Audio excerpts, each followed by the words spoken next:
कराची के इलाके शाह फैसल 3 नंबर में गैर कानूनी पेट्रोल पंप में आग भड़क उठी जिसने रिहायशी इमारत को लपेट में ले लिया है। इस वक्त आपको बता रहे हैं कि कराची के इलाके शाह फैसल 3 नंबर में गैर कानूनी पेट्रोल पंप में आग भड़क उठी जिसने रिहायशी इमारत को लपेट में ले लिया है।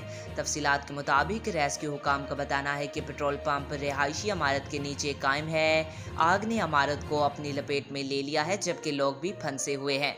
रेस्क्यू हुकाम का कहना है कि इमारत में फंसे लोगों को निकाला जा रहा है। फायर ब्रिगेड की एक गाड़ी आग बुझाने में मसरूफ है जबकि आग पर काबू पाने के लिए मजीद गाड़ियां भी तलब कर ली गई हैं। फायर ऑफिसर का बताना है कि इमारत के निचले हिस्से में आग पर काबू पा लिया गया है और इमारत में फंसे अफराद को छत पर भेज दिया गया है। उन्होंने बताया कि इमारत से एक शख्स को नींद बेहोशी की हालत में निकाला गया है जबकि फायर ब्रिगेड की 5 गाड़ियां मौके पर मौजूद हैं। इलावाजी दुकान के बाहर खड़ी मुतअद्दिद मोटरसाइकिलें जल गईं जबकि इमारत में धुएं की वजह से रेस्क्यू कार्रवाई में दुश्वारी का सामना है।